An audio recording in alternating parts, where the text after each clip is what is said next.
again, David. Again, in closing remarks, in response to the resolution, we believe that private power should continue to have an important place on our rivers and in our economy, but not the only place. There should continue to be a mix of public and private sector efforts. To this mix, the private sector brings 7 things. The run-of-river style of projects that IPP focus on and do best have the lowest environmental impact of any form of power generation.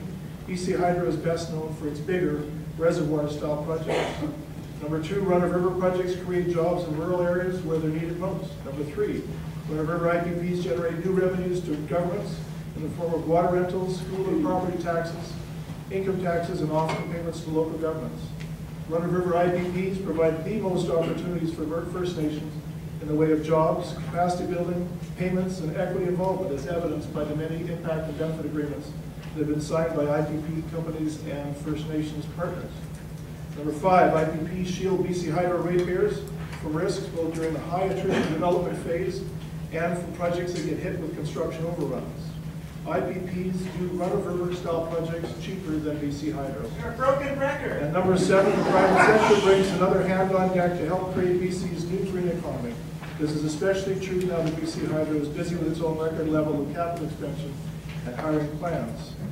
But when it comes to harnessing the private sector to deliver essential service infrastructure, New York Governor Mario Cuomo eloquently stated, the private sector should row and the government should steer. In BC's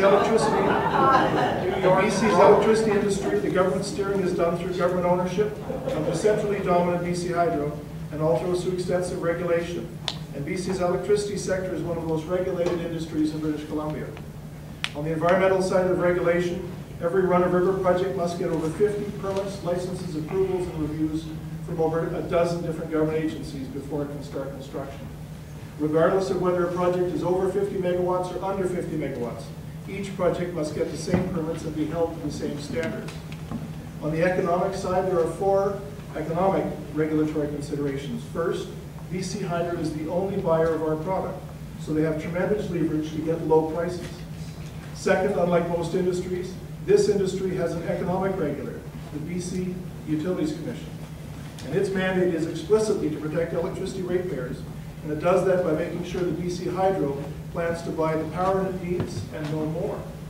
Third, the BCUC must approve every single contract between an IPP and BC Hydro, and it only approves those that it deems that are, in quotes, in the public interest. Fourth, there is intense competition at 3 levels, both between supply side and demand side programs, between public generation and private generation, and also between the almost 100 different competing IPP companies themselves. This keen competition keeps prices as low as possible, and the abundance of choice enables BC Hydro and the environmental review agencies to pick the best projects. This high level of regulation helps protect BC Hydro ratepayers, as well as BC's beautiful natural environment. To better understand these measures, please look at the facts, not the opinions, and certainly not the ideological-based opinions. The facts are easily found at bcuc.com, bchydro.com, and for environmental issues at the eao.gov.bc.ca. Take a look at those first before you listen to other arguments.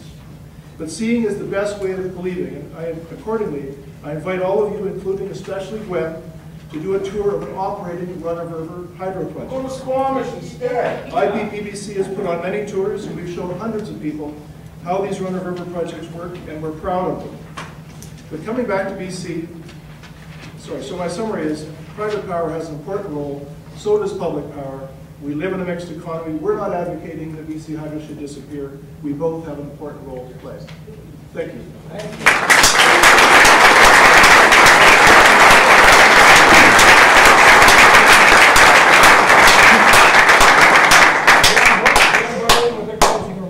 Just wrapping up, and before I get into my final remarks, I'll just have a couple rebuttals to Steve. One is that the Provincial Environmental Assessment Office is really broken. It was gutted in 2002, and standards were lowered. And it's only once ever recommended that a private power project not proceed, actually any industrial project not proceed. So it's really a green lighting process.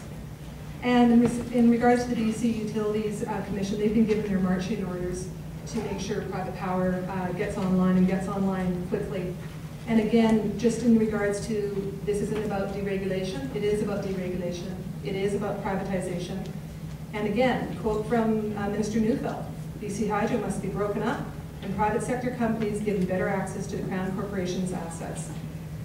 And I have been to lots of private power projects, including some operating ones on Miller Creek. But one of the problems, of course, when you go up, at least with Miller Creek, the gates are closed so the public can't come in. So I was kind of on the outside knocking on the door, but no one came out. And then in closing, that BC is the envy of the world. We really have something special in this province. We have a public power utility that can provide for green, clean electricity for the people of this province. We can fight climate change, and it can return hundreds of millions of dollars annually to public coffers that we can use to build schools and libraries and engage in climate change initiatives and engage in investment in public transportation and retrofits. And so if we're serious about climate change, we must not handcuff BC Hydro from producing new sources of hydroelectricity. We must develop power by the public good rather than by the profit motive. We must include communities. We need to repeal Bill 30. We must plan wisely and carefully, retain public oversight, accountability, and ownership of an essential public resource, which is our rivers and streams and the power that they produce. And we also must stop the constant growth cycle. If we are serious about climate change, we won't go ahead with Gateway. And Gateway is a massive highway development project in the Lower Mainland. We need to maintain the moratorium on offshore oil and gas, which this government wants to lift.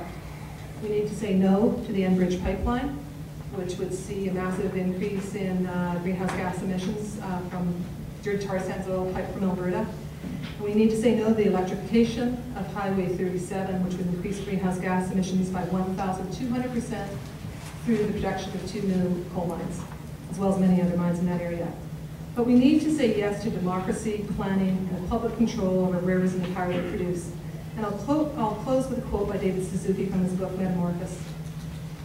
I believe that people, through government, must have control of their own natural resources so that public interest, not profit, sets policy. Thank you.